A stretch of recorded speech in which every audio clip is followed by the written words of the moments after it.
Hello, everyone. Welcome to the Logical Fallacy. I am excited. We have a very anticipated video for you guys today. This is my reaction to the Undeniable Canon. Not to be questioned, Five Nights at Freddy's Timeline, Part 3. That's right, Part 3. It has been over a year since the release of the second part, which is kind of crazy to think about. I think that was before I went on break, my long break, and have absolutely been consistent ever since. Yeah. But I'm here. I'm here to react to this because this right here, this is a very special series to me. Very funny. So sit back, relax. This is a 35-minute video. This is the Undeniable Canon Five Nights at Freddy's Timeline. If you have not watched the other parts of this video, please go support, obviously, the original creator, offtroop, as well as watch my previous reactions, because they are hilarious. Alright, let's jump into it. Long time no see. Are you ready to continue? What are you doing? Some light reading. Don't spoil yourself. Allow me to do the hard work for you and continue the most undeniably canon FNAF timeline you'll ever. Offtroop. I've got some really bad news. I've already spoiled myself a lot. Because unfortunately I've become rather obsessed with the books, which will make this video very fun. But I'm excited. Get all the jokes, hopefully. Oh. 85. Oh, it's Ferdinand. William Afton, after a long day's work and a 5-minute murder spree, decided to head back out to the dining area of Freddy Fazbear's Pizza and stand around like nothing happened. However, the entire restaurant was in a panic, as one of the customers caught sight of Henry doing that blank stare thing again. William decided this was the perfect time to finally confront Henry about the $5 he was owed, but out of the corner of his eye, he saw a suspicious boy jump out of the ball pit. William had seen this kid before, socializing with some regulars in recent weeks. Mike and Chip. He wasn't typically one to speculate what the patrons were up to, but he strongly felt something was up with this boy in particular. So, he decided to traumatize him for kicks and giggles. William lured the child to the safe room and graced him with the sight of all the freshly stuffed missing children. The kid, being reasonably horrified at this, made a mad dash back to the ball pit as William chased after him. Once he dove back in, though, William decided it wasn't worth the trouble of going any further. That ball pit was not pleasant, so William was just about ready to forfeit the chase, until the ball pit lit up. William realized there was something much more mysterious about this than meets the eye, so he decided to come back to it after making some preparations. The next morning, he got dressed for a potential vacation destination, staged a photo shoot to let Henry have a vague idea of where he was, and donned the spring Bonnie suit before plunging into the pit. This...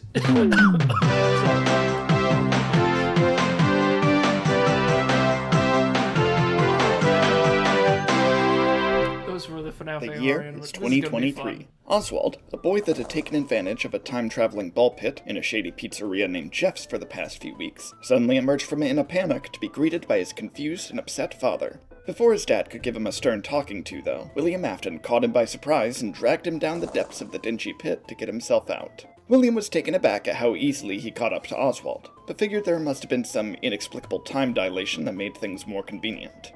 With all that settled, William took Oswald out of the pizzeria, discovered what a GPS was, and took the boy home. Although he was fascinated by his surroundings, he couldn't fully take it all in. He was too focused on the bit. Once they arrived at the house, he sneakily bribed Oswald's mother to play along with this until further notice. After Oswald fell asleep, William decided he felt like snooping in his belongings for the heck of it. After sifting through pages of one of the boy's notebooks, he found drawings of the old Freddy's mascots accompanied by various attempts at characters he didn't recognize. William's curiosity of what this was supposed to look like was enough to inspire him. So, he grabbed some spare junk from the garage and began working on a new animatronic to see what would happen. Overnight, William's mess of parts somehow turned into a fully polished masterpiece. However, upon seeing he had created nothing but a conventionally attractive female character, William immediately lost interest. So, he threw her in the trash before going to sleep. Are we doing a whole entire paradox here? What's isn't it the bootstrap paradox where it's like you become the person who creates the thing that you've like known about? I don't know if that's the exact thing, but that sounds right. William, I don't know why I'm laughing so hard. I think that this is just, I don't know. I'm understanding the references, I'm getting it, and I'm laughing. The art style is always so good. It's so funny.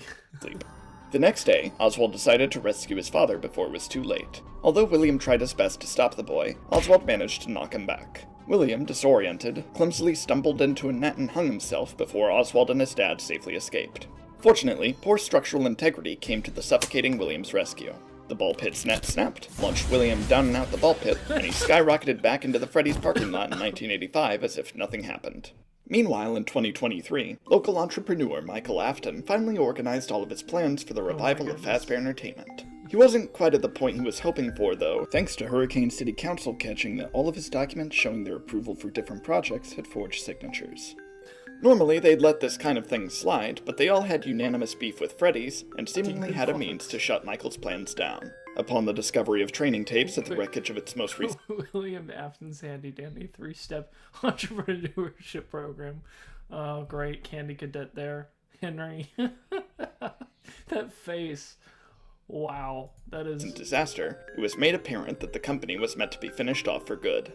Knowing his good looks couldn't get him out of this one, Michael thought of a more practical solution to this problem. So, he quickly tampered with the tapes while nobody was looking. Pardon me, but if you wouldn't mind rewatching this tape, I do believe you'll find yourselves to be mistaken about the state of the company. There is need for you to return to work next week, as Fazbear Entertainment is a corporate entity. The city council's hands were tied by this indisputable evidence, and they begrudgingly allowed... The ending was completely retconned, and we completely forgot about it. No, I love this. This is so funny. Oh my goodness. Just tape it together, like, hey, splice all the words together. It's not like a certain other animatronic will end up doing that in the future. Oh dear. Is that how the mimic started mimicking? Just use that tape. He's like, I see what you did there. Allowed Michael to continue his business ventures, as long as he didn't immediately build a giant building over half. City of Hurricanes Council has granted permission for applicant Michael Afton to open a new business under formerly defunct company. We don't actually know how business approval works, so we're just kind of flying by the seat of our pants here. Regardless, the company cannot begin major construction projects unless public demand exists. So you gotta make games. The town. So, with that, Michael decided to buy out Jeff's Pizzeria, since it was just a crudely repurposed Freddy's location anyway. Using blueprints left in the office, Mike made near-perfect recreations of the classic animatronics. Everything was looking up for Michael, and his efforts rewarded him with massive success. Hearing the cacophony of customers at Freddy's every day made Mike confident in the pizzeria, and now he wanted to pursue a more personal project. After scouting out local... See back for details. Does not include town, darling. C.R. Talbert. He loves his daughter very much. Please send him remnants. She's a little dying Victorian girl. Not a new... Okay. Oh my goodness. I feel like this isn't as funny as maybe I'm making it out to be. But maybe it is. I don't know. Who knows at this point? Scientists, he kidnapped Phineas Taggart to assist him in a new product for Fazbear Entertainment. Michael described his vision to Taggart, a marvelous substance that could violently clone and replace anyone it touched. When questioned why he wanted to create such a thing, Michael simply brushed it off as necessary trauma, much like what he had to go through to become a successful entrepreneur. Okay, but why do we need to make Fazgoo specifically? It will build character. Taggart was somehow satisfied with this answer, and after 26.5 minutes, he had developed the first ever sample of Fazgoo. Michael was ecstatic at the sight of this creation, but he needed to be sure it worked. Before he could dismiss Taggart, though, the scientist begged him for payment. Mike did not want to give actual money to this guy, so he just tossed him a robot dog and kicked him out. Meanwhile, the rejected animatronic from William Afton's vacation had been hauled to the dump. After a while, a stray soul discovered it and decided to call it home. This turned out to be William's ex-wife, Elanor Schmidt. who had been kicked out of Molten Freddy during Henry Emily's final blaze of glory. The children inhabiting the animatronic mass voted that Elanor didn't deserve to move on with them, so they quickly ejected her so she'd be stuck in this plane of existence indefinitely. After recollecting herself after all this time spent sitting in the backseat of Ennard, she gathered that this animatronic had no discernible characterization prior to her possession. So, having the full jurisdiction to present as any name she pleased, she decided to just go by Elanor. While adjusting to her new body, Elanor... Which, funny enough, I think the name Elanor actually goes back to, Unknown? I think that's, or Shining Light. It's something interesting, I don't know. My brain is like trying to decide if I want to actually like take specific parts of this seriously, which is dumb because this is an absolutely undeniably canon. And so this isn't a joke. I shouldn't be laughing. This is just how it happened. You know, but I was gonna see. Funny enough, Elanor is light-hearted, shining light, like a false angel. But interestingly enough, Elanor is obviously a shorthand for Elanor is Ella, which has importance, I'm sure will come up in this video. But I have theories, a lot of theories specifically regarding this character and their role. Actually, a lot of really crackpot, but very interesting theories, but... Elanor realized that her dress had a feature she only thought was possible in her wildest dreams. It had pockets. She needed to make use of these immediately, so she quickly looked around the junkyard for something worthy to put inside them. Her eyes were drawn to a pile of strange discs within the trunk of an old car, so Elanor went ahead and grabbed them. Upon taking them, however, the sound waves these discs emitted granted her with cosmic power beyond her human understanding. Elanor, realizing she could do anything she desired, immediately teleported to her old accounting firm expecting to get right back to work. Her old boss was bewildered at the sight of her again and grimly told her she was laid off and replaced 38 years prior. She did not take this news well. Filled with sudden rage, Elanor killed her former boss and was quickly enamored by the power his agony fueled her with. She became obsessed with feeding on more of this, so she started plotting what to do next. Now holding a grudge against basically any businessman at this point, she targeted every major corporation she could think of and obliterated all of the people in charge of them. Now filled with triple the infinite power she had already, Elanor was ready to claim victory as the greatest evil the world has ever known. To her surprise, though, basically everyone I love that animation style because it reminds me of the Spot from Across the Spider-Verse. It has that, like, sort of, you know, whenever he also kind of becomes all-powerful, and he's like, and it has that, if you've seen the movie, you know what I'm talking about, but, like, it has that sort of, like, artisticness. I love it. I don't even know if that's a word. Artisticness? World peace achieved. The 1% vaporized instantly while 3 distributed. Minecraft news. On Earth that was subjected to these corporations was happy about their immediate quality of life boost, and Elanor was hailed as a benevolent revolutionary, siphoning the agony right out of her with their collective joy. Becoming the hero of the working class was not what Elanor had in mind. Although she kind of enjoyed the respect, that didn't do anything for her newfound hunger. Better than ever. Meet Captain Foxy at the all-new Freddy Fazbear's Pizza. A-OK Auto. It's that cheap. And she needed to cause more problems. To avoid repeating the same mistake as before, she decided to keep things local. Drawing inspiration from how her ex-husband managed to discover Remnant, she warped to Freddy Fazbear's Pizza to do what William did, but better. However, as she approached the front door, Michael caught sight of her and immediately grew suspicious. Who are you, and what are you doing here? Hold on. Michael caught sight of her and immediately grew suspicious. Lee Brothers weird box with content inside. Please don't ask. Real vintage. Man, brand new Captain Foxy's Yar Captain Foxy plushie prize. Very nice. Suspicious. Who are you, and what are you doing here? It's me, your mother. No hard feelings about the scooping incident, right? No matter. I'm here to massacre all of your patrons for personal satisfaction. How predictable. Being called out on the spot like that Alfred. really got under Eleanor's skin. She would have murdered Michael out of spite in any other circumstance, but given she did owe him after the scooping incident, she let this personal attack Actual visitable location in animatronics now meant to murder functionality. Quality dining experience. Crossover events with Freddy Fazbear's right across the street. Execution on opening day. Oh, man. My goodness, I am dying inside. I apologize. That's so funny, though. slide. Elanor needed There's to so prove many Mike subtle wrong, references. though, so she decided to pull asinine stunts nobody would ever think to do. After that, no. an unlucky child just so happened to pass by Eleanor's line of sight, and Elanor decided this no. kid was the perfect first victim to truly test her power. Sarah. The child, named Sarah, was minding her own business as Elanor followed her closely. As Sarah approached the suspiciously plot-relevant dump, Elanor warped to the trunk she found before for the girl to notice her. Sarah was incredibly transfixed with the animatronic's beauty, and excitedly carried her home to use as a display piece or something.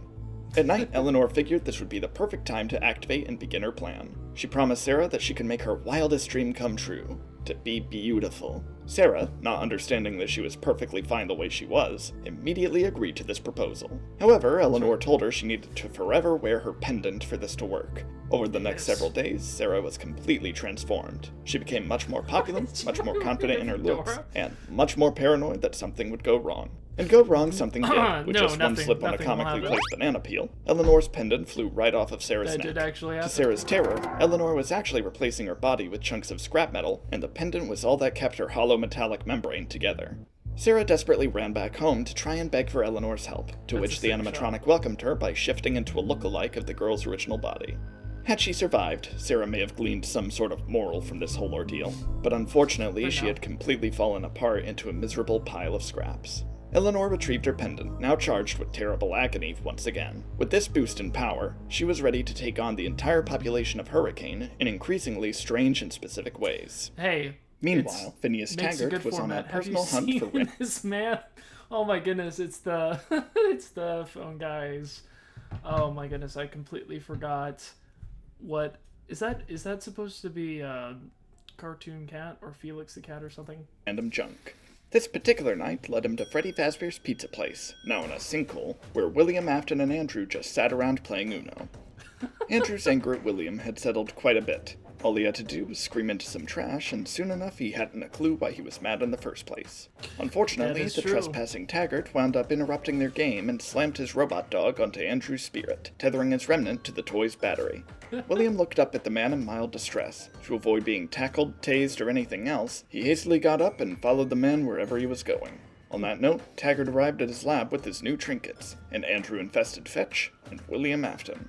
Taggart didn't initially plan on anything special for the junk he was collecting, but finding a stray soul in an Felix the animatronic shark, zombie love truly it. motivated him to try and do something spectacular with it all. I'm sorry for the lack of commentary. I'm just like very like specifically looking for like all of the Easter eggs, and there's too much. It's too many. I can't do it. I can't do it. I can't do commentary and laughing my head off. It's not healthy. To his amusement, said zombie was absolutely hideous, and Taggart just had to make William's unsightliness known to him. Oh, please. How can it look that bad? Terrified of the sight of his suit being horrendously burnt and broken, William accidentally death stared his reflection and he exploded. Taggart, delighted by the sudden haunted gunk all over his treasures, decided to take advantage of this and mash them all together into a new creation. This new animatronic not only merged the souls of William and Andrew into one body, it also introduced a third spirit into the mix. This was a child named Jake, whose death shockingly had nothing to do with Afton or Freddy's. With his Yeah. good temperament compared to the other two, he got to pilot the Really sad animatronic story. while William and Andrew were stuck being backseat drivers. Taggart was delighted at his living Stitchwraith, but his joy was short-lived as William convinced Jake to slap the mad scientist. As it turned out, Afton's presence within the animatronic killed Phineas Taggart on the spot. Jake was absolutely horrified about this, but Andrew wasn't particularly bothered about it. After surveying the damage, they deduced that they should just wait for someone else to handle it. So, they sat there and waited until a garbage collector found them. Sure enough, though, the mere touch of the Stitchwraith was all it took to kill this guy, too. Why does that look like Jay Schlatt? I don't know if that's purposeful, but I don't know why.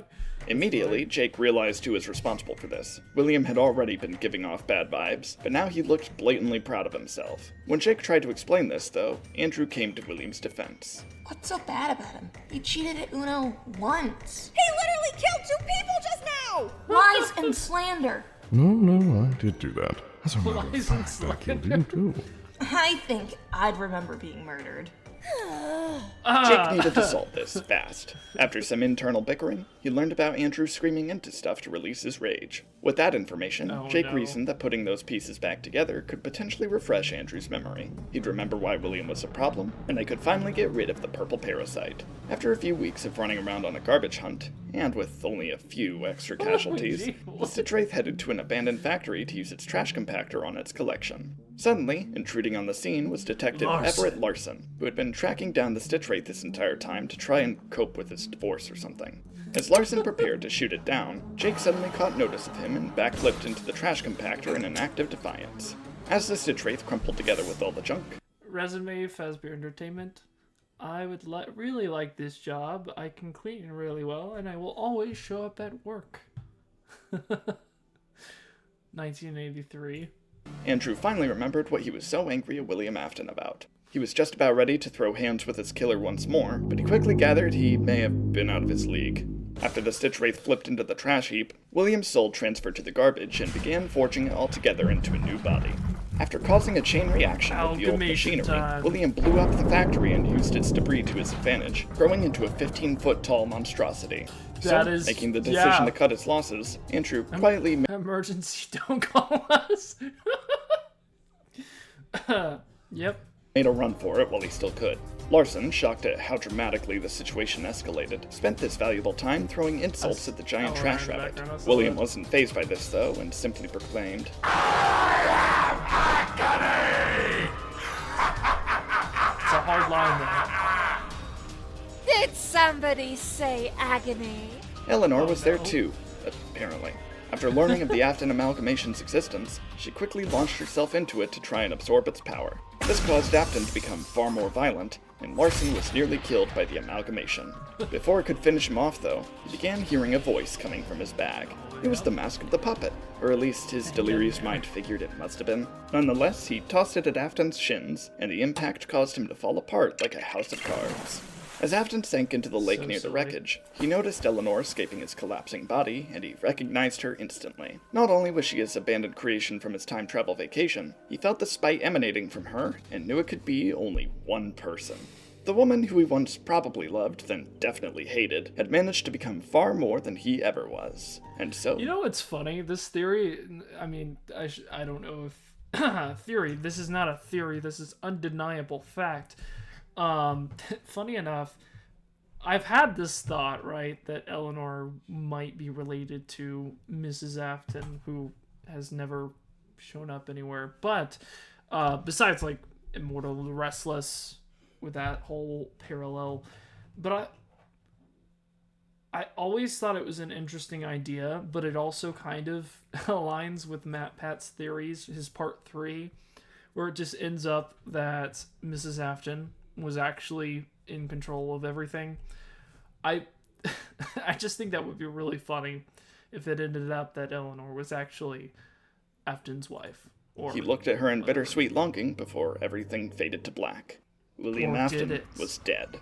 Now that the amalgamation was destroyed, the Stitchwraith ran to Larson's aid. Jake was all on his own now, and he wasn't going to let anyone else die. So he whacked the detective with his battery, and that got rid of the lingering agony left behind by Afton. Now that Larson was a little less half-dead than before, he immediately tried to fight Elanor. She wasn't impressed by his endeavor, and she dragged him into a highlight reel inside her mind. Your investigations, your hunt for the Stitchwraith, your failed marriage. Oh my God. Who do you think was behind it all? Bad luck, I guess. Oh, I thought I was being more obvious. Sorry. Anyway, it was me all along. It was me, Barry. You didn't know it, Larson, but I was always there. No. Oh, this is great. Yep.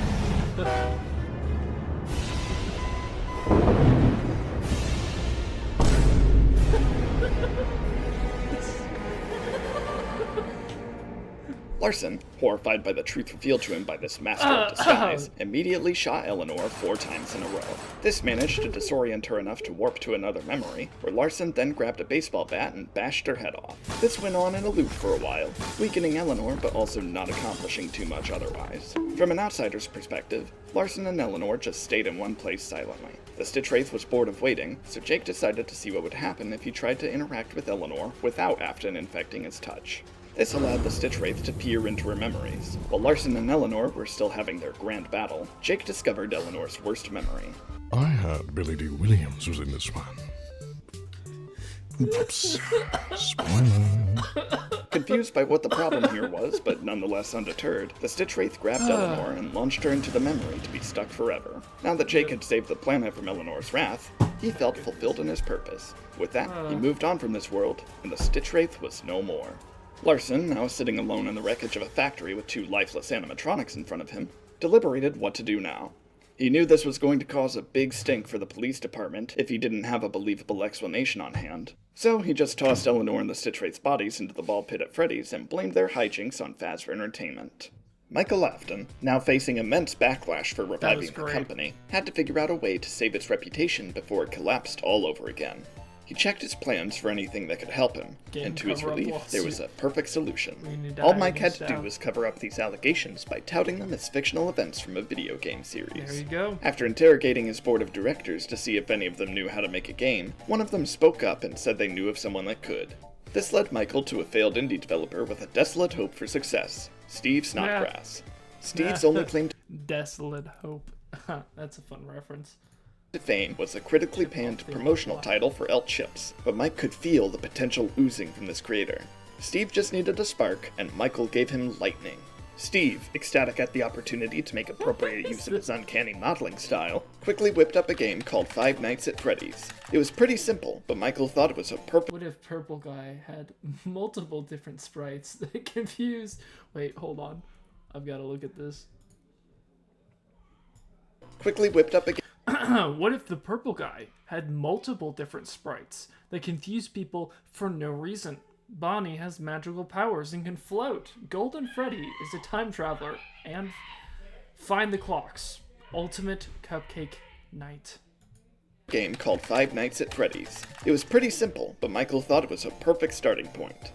After Steve posted this game under the guise that it was totally unauthorized, it immediately skyrocketed in popularity. People were playing it left and right, and most importantly, those curious about the game's hidden lore started to confuse historical fact from modern fiction. Michael needed Steve to make a sequel, fast. Steve then churned out 2 more in only a couple days to resounding success. Mike realized quickly, though, that these games weren't actually helping with the current controversy the company was facing. Whatever skeletons were once in Henry's closet were of no concern to him. So Mike decided to assassinate Steve Snodgrass and cover up his death with a fan-made spin-off title. With that taken care of, Mike quickly commissioned an anthology book series to spoof recent incidents with Elanor and the Stitchwraith. Despite the fact everyone knew about these public menaces... Oh, no. I don't like this. I know this is undeniably canon. Blackbird 2. Goodness, Paul and Pork. Literally strikes back. Return to the pit! Oh my goodness. Baron von Bear. Where is Ferdinand von Bear? That is an actual legitimate question. He's in there. He was behind everything the whole time. This upsets me. For many reasons. That's all I'll say. The prospect of reading about them made the public immediately stop caring. All Michael needed to do now was to tie it all back together by framing Steve Snodgrass as some random lunatic trying to deface his brand. So, he commissioned a studio called Silver Parasol to make a virtual reality game that cemented all of the rumors of Fazbear Entertainment as nothing more than fiction. Development was pretty standard, all things considered. The studio focused on remaking all 3 of the original... Nerf? Music box? What are they thinking? Bass spring track off that hit action figure. No wizards, they scared tail. Let me make coffee in FNAF 3. Snooze fest. FNAF games in VR, and then Michael personally provided them with scribblings of his own life experiences to use as inspiration for new levels. Alongside this, he also tossed them various circuit boards, notably from Scraptrap and some old endoskeleton hardware. He told the developers that it helped make the characters perform in Pathfind or authentically in-game, to which everyone collectively told him that's not how it works. After some gentle negotiation, Michael convinced the team to scan the circuit boards anyway. This didn't seem to really accomplish anything. Program it yourself, Jeremy. Oh my goodness, it's VIP. Initially, but soon, something awakened within the VR game that nobody yet knew about. William Afton, against all odds, came back from complete eradication again due to lingering remnant on Scraptrap circuit boards possessing a program called Mimic 1. Yep. Observing the virtual space around him, William started digging through files to obtain a more tangible form. To his disappointment, he wasn't all too pleased with any of the Spring Bonnie or Springtrap models available to him. So, instead, William used the power of 3D modeling software to manifest a digital recreation of his wonderful pajamas. To save his new form, he overwrote an unused Springtrap model named Glitchtrap and decided that worked perfectly for his new environment. He was considering the name Malhair, but he had no idea how to rename the files, so he just settled with what he had. As production continued and beta tests began, Glitchtrap encountered Jeremy Fitzgerald II, the security guard Balloon Boy chewed on once. Now working as a QA tester, Jeremy tried to write off Glitchtrap as nothing more than a bug. As time went on though, he wound up being captivated by the virtual rabbit rattling off nitpicks about the game's character models and level maps. Jeremy agreed that this was a problem, and he promised Glitchtrap that he'd set things right and make the VR game as accurate as he could. The other developers, however, felt insulted by the sudden onslaught of criticism Jeremy provided. None of it seemed rational or helpful, so Bonnie is blue, should be purple. Nightmare chambers always routinely sanitized. Clean it up and fix the hole. Fallacy doesn't have enough levels, he's the best one. There should be more gore and blood. Ferdinand should be yellow, not brown. So they all conspired to get rid of him. After finding a guillotine paper cutter, the Silver Parasol development team cut off Jeremy's face and made it look like he did it in a fit of hysteria. Jeremy didn't really appreciate this, so he finally quit his job as a QA tester and sued Silver Parasol for cutting off his face. With his position now open, a successor dubiously named Tape Girl took his place. Tape Girl, much like Jeremy, was also unusually intertwined with the history of Fazbear Entertainment. Her brother, Phone Dude, had sucked her into a passionate interest in the company while he constructed Fazbear's Fright. Now that he had gone missing, she decided to pick up his slack and participate in the company's current renaissance. Glitchtrap, upon seeing Tape Girl, recognized her as one of Phone Guy's children and reasoned that she wasn't to be trusted. He had been burned by both her father and brother already, and he Stop hurting Foxy, man. wasn't going to let that happen again. So, Glitchtrap went out of his way to freak her out as much as possible while she tried to beta test the game. Becoming terrified of this anomaly, and discovering that Silver Parasol was shutting down due to Jeremy's lawsuit, she hastily began to record audio logs documenting Glitchtrap's presence and other details that could help whatever QA tester replaced her. As she continued attempting to delete the anomaly from the game, Glitchtrap devised a plan to attach himself to her virtual tapes in order to prevent her from killing him. By the time she figured this out, it was too late. So she hid the audio files across the game as well as she could before development was switched over. Glitchtrap wasn't going to let Tape Girl go that easy though, so on her last day on the job, he created a brand new level meant just for her. As Tape Girl followed his bunny trail, she soon realized that he was the one responsible for the murders that plagued Freddy's all along. Feeling more and more tangled within the virtual reality, Tape Girl soon found herself trapped within the suit of Freddy Fazbear as Glitchtrap celebrated her digital demise. Now that Silver Parasol was no longer developing the Fazbear virtual experience, Michael wiped all known traces of the company and its employees from existence. The replacement studio was run directly by Fazbear Entertainment, and they sent out some help wanted ads to get fresh bait. That's right, loyal readers. Although the two of you are very supportive, it was no secret our paper was low on funds. Until now. Local hero Michael Afton has generously bought our company so we can keep you informed on all the latest news. Granted, it can only be Freddy Fazbear's related, now, but that's all that happens around here anyway. Yay! That's right, with the power of virtual reality, you can now beta test an upcoming video game featuring your favorite Fazbear Entertainment characters in a horror setting inspired by the famous Five Nights at Freddy's series. This is not affiliated with the deprived lunatic behind those titles, however. We love to poke fun at ourselves in urban legends, and we hope you do too. Starting pay is $5.59 an hour. Don't cry, Foul. Playing video games is fun. This is how QA definitely works. Don't question it. That is great. Also, just a fun fact. I've been wanting to make theory videos for a while now, and one of my big theories that I want to make is on Help Wanted, because there's evidence within the game that basically implies you aren't actually playing as a beta tester. That's kind of a false premise, because according to the little tidbits you get throughout the game's already out. It's already come out. The title is already fully released by the time you play the game. It raises a lot of questions. There's also, like, the whole theory about Mimic 1 being the Help Wanted program that was responsible for facilitating Glitchtrap's creation. I absolutely believe that, actually. This is undeniably canon. I don't Soon enough, understand. A new hire caught wind of the job opportunity and applied as soon as possible. Toy Freddy's true cause of death. Murder. Jeremy Jr. goes missing. Lesser-known brother of Jeremy II gets devoured by the prankster. Oh no. Mr. Burton canceled? This applicant was a passionate Five Nights at Freddy's fan named Vanessa Shelley. Vanessa was extremely excited to get the chance to test a brand new FNAF game. She wasn't confident that the new studio would uphold the franchise's integrity from the Snodgrass trilogy, but she chose to be optimistic. After putting on the headset for the first time, Vanessa excitedly combed through the entire game with almost nothing but enthusiasm. Experiencing her favorite series in total immersion was a feeling like no other, and she was having a blast. She was a little disappointed that most of the lore elements were seemingly gutted here, but that was a small price to pay compared to everything else. As she continued, though, she noticed some strange glitches throughout the various levels. Maybe this was some kind of new storyline she was unraveling. After discovering a hidden area within the game, Vanessa was able to piece together Tape Girl's recordings and discover the truth. To her horror, this wasn't just new lore, this was real.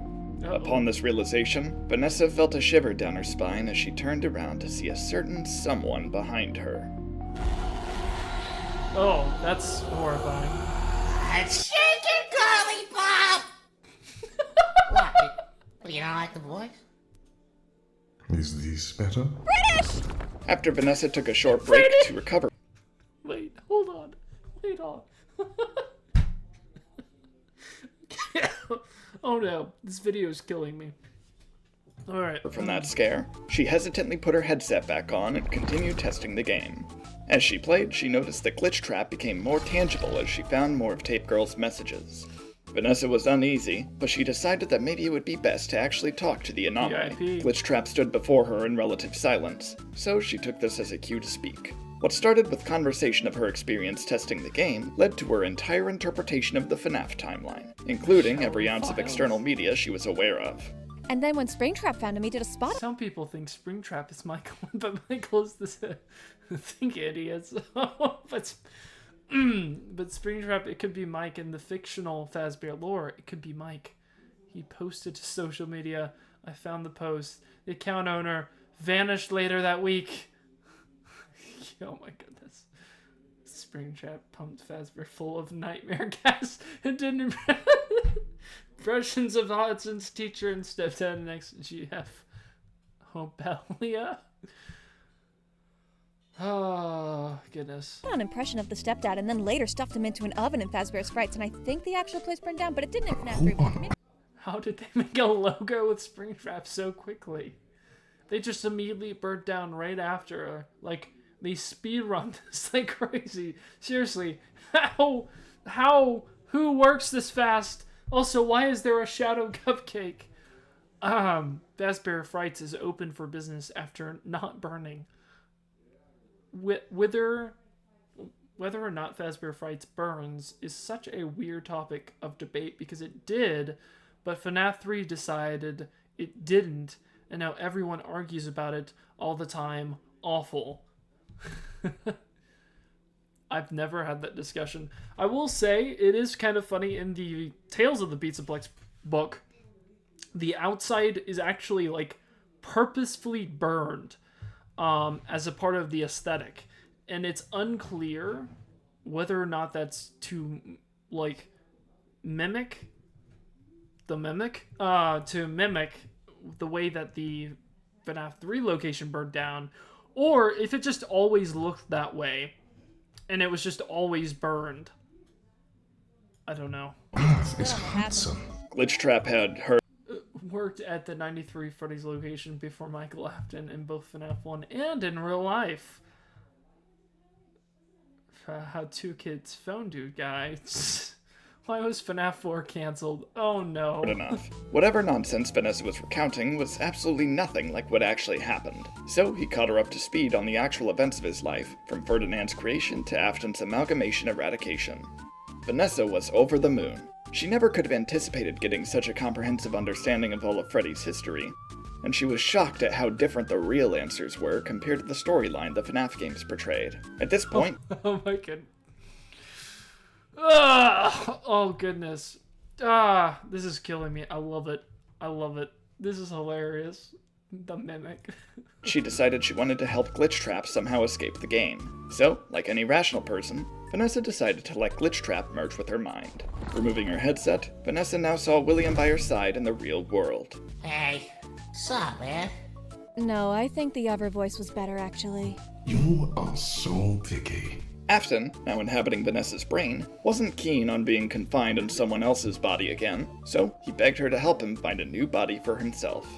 After thinking through everything he had told her, Vanessa decided that she'd make her own personalized rabbit suit to keep William quiet while they tried to get him back into a physical form. Because that'd take a while, however, she simply crafted a mask in time for the Halloween festival Freddy's was putting together. Speaking of which, Michael Afton was preparing something big. He had been postponing his plans to make an animatronic father figure long enough, and it was time to finally set things in motion. He needed a perfect vessel though, something his own father created. After some consideration, Michael took a visit to the graveyard and dug up the original Fredbear's body. He was going to revive the animatronic and make him into the perfect Papa Bear. Unsure of how to go about reviving an artificial intelligence, Mike figured that obscene amounts of electricity would do the trick. So he crudely stitched Fredbear back together and ran some tests to try and bring him back to life. And it was a success. Michael had let time slip right past him though. The Fazbear Fall Fest was only in a few days and he had yet to make the perfect attraction for it. All at once, it dawned on him that he could present the revived animatronic as Fredbear until he could fix him up properly. Sure enough, this worked perfectly, and at long last, Fredbear was the star of the show for the first time in decades. While attending the festival, Vanessa ruminated on her recent life choices. As she half-heartedly participated in the various attractions, William finally learned that Michael was behind all of this. For the first time in his unnaturally prolonged existence, he finally felt somewhat proud of his son. Before he could stew over this new emotion, though, Vanessa accidentally bumped right into the entrepreneur. Vanessa, utterly embarrassed, began to profusely apologize, to which Mike just blankly stared at her, waiting for her to go away. This led to Vanessa rambling once more about her obsession with his company, only this time she had all of William's knowledge at her disposal. Michael, initially uninterested, was taken aback by Vanessa's As excited as I am about learning about Fazbear's history from Mr. Afton, I've heard way too much about Henry. Get a grip, man. Regardless, he told me about Henry's secret son, Sammy. He wasn't supposed to be a secret, but he randomly died in 1983 of plot irrelevance. Oh my goodness. Yeah, it's a Nightbarion. Oh goodness. Or go away. Inexplicable understanding of Fazbear Entertainment's history. After evaluating whether or not to dispose of her, he determined she may be useful and gave her a new job with special attention. Vanessa was now part of a security team for a new project Mike was working on, the Fazbear Funtime service. This was a special delivery service where Fazbear Entertainment mass-produced replicas of some of the most iconic characters from the business's legacy and rented them out for criminally high prices. Vanessa was fascinated by this concept, and William realized this would be the perfect way to get a recreation of his favorite fursuit. So, on Vanessa's first day as security, she hacked into the system with her gamer skills and ordered production of Springtrap animatronics. By the time higher-ups noticed something unusual about this, they all shrugged it off since Springtrap was probably profitable enough to rent out. William was thrilled that his body had been perfectly remade, but he got cold feet once he realized Fazbear Entertainment was producing so much of him. He didn't want to just be another Springtrap in the crowd, he wanted to be in the spotlight. Vanessa was confused about him changing his mind though, and they began to bicker about the integrity of a unique Springtrap. Getting fed up with this, Vanessa tried banging her head against one of the replicas to attempt to transfer. This ended up knocking her out, giving William free rein to puppet her body. Knowing this could come in handy for future schemes, he quickly searched how to induce compliance in human subjects to ensure he could do this whenever it benefited him. This, alongside some other concerning web searches, alerted the IT department immediately. Specifically that one guy in the IT department. We can cover it up. Unfortunately, the only guy who cared to contact Vanessa about it, Lewis, was more interested in coffee than figuring out why she wanted to chop people in half. By the time Vanessa came to, she didn't have any recollection of the stunts William was pulling, and simply resumed her normal work activity. Anytime William took control again though, Lewis would shoot another email wondering why Vanessa wasn't taking the hint. This led to a lot of one-sided conversation and coffee invitations, but outside of that, the Funtime service was doing great. People were renting animatronics constantly, and the funds gained from this inspired Michael to start offering additional characters and quirky variants of the existing ones. There was only one problem. Aside from the occasional fatality from letting infamously killer animatronics out in public, delivery trucks for both animatronics and pizza started being attacked by bears. To Michael's surprise, bears absolutely adored the taste of pizza and despised Fazbear animatronics. This was all thanks to their overlord, Ferdinand von Bernard. Although artificial, Ferdinand's cosmic power allowed him to integrate perfectly into bear society. His appearance indicated to bears across the world that he was something special for their kind, and he provided them all with wisdom far beyond their years. The most important thing Ferdinand taught them, however, was to hold a grudge against Fazbear Entertainment. Being left behind and replaced by his creators was one thing, but his arch-nemesis, Michael, becoming CEO of the company was another. Michael was losing at least 5 delivery drivers a day from these bear attacks, and paying off the lawsuits from this was the final straw. So he met with Vanessa in private and brought up her previous security breach on the Fazbear Funtime service. She was immediately terrified that she'd get fired, but on the contrary, Michael explained that he needed her to covertly program an order for war. After further instruction, Vanessa hacked into the Funtime service yet again to order the animatronics to attack all of bearkind. With just a push of a button, the Great Bear War began. Animatronic and Ursine fiercely clashed against each other within moments. The bears that could react stormed to the front lines wherever they could, and soon 2 allies arrived to join them. It was Trevor the Cashier and Harold the Janitor, otherwise known as Shadow Freddy and Rickfistfosks. Both of them had just been fired from their former jobs at Freddy's, and Michael had completely gutted their pension. Rickfistfosks tortured one patron for cheating at Pack and Pal, and that managed to cross the line, apparently. Shadow Freddy didn't want to work at Freddy's without his partner, so Mike fired him too just so he couldn't formally quit. With nothing to lose, Shadow Freddy and Rickfistfosks tried to assist the war effort to rebel against Michael. Sadly, as Shadow Freddy attempted to conga line a troop of bears to victory, he was obliterated by a barrage of fireworks. As Shadow Freddy's dark remnants scattered across Hurricane, Rickfistfosks' rage grew so powerful that he managed to shut down the Funtime Service's servers and end the bloodshed. This was too little too late, sadly, and he set off on a hopeless quest to recollect his partner and bring him back. Ferdinand, discovering Mike had nearly obliterated his people, knew he had to do something to fix this. After phasing through realities to forge the perfect plan, Ferdinand understood what needed to be done. For safekeeping, Ferdinand warped all bears across time and space to a new dimension he called Paradise, and waited for the stars to align in his favor. Now that bears were seemingly extinct, Michael had no real threat to his business. Additionally, his overall corporate success caught the attention of every major company in the country. The power vacuum they all shared from Eleanor's massacre allowed for Mike to buy all of them out for cheap, and Fazbear Entertainment became a mega corporation within the blink of an eye. With this, the stage was finally set for Michael to build the mega pizzaplex of his dreams, and Hurricane City Council couldn't say no this time. Michael was proud of Vanessa for her cooperation, and despite her not really being qualified for any promotion, he ordered his board of directors to transfer her to the head of security at the Pizzaplex once construction was complete. It would take time for this project to finish, but Michael was absolutely certain that it'd be nothing short of his magnum opus. For now, he was left to contemplate his 2 personal projects. Dreadbear had been a great novelty for the Fall Fest, but his body's disrepair was not sustainable for a long-term business. So, Mike harvested Dreadbear's AI to use within a brand new animatronic, a glam rock reimagining of Freddy Fazbear. All Mike needed now was to finally use his Fazgoo for its true purpose. With confirmation from shady science teachers across the country that the substance worked, Mike was confident his most unattainable dream would come to fruition. Now, exploring every nook and cranny of Hurricane, he searched for the remnant he had coughed up after the pizza place fire in order to bring his younger brother back. Soon after vaporizing breakfast husks with a flashlight, Michael finally found what he was looking for. A chaotic energy emanated from the newest remnant deposit he discovered, and he knew he found him. Capturing the remnant and returning home, Michael guided the child's soul to the Phasgoo and watched as the boy was finally put back together.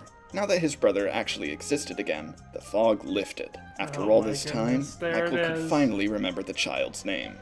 Gregory Afton. Oh no. Oh no. Oh, Alright, that's great. That suffices for now. The finale's rolling in much faster than this one, and I've got to be prepared. Wait, finale? Is security breach the end? Yep, nothing else. No secret up my sleeve. It all ends with... you'll see. Catch you next time. Oh no. Oh.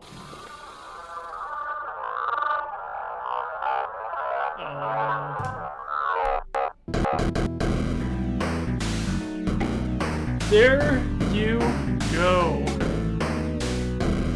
That was fantastic.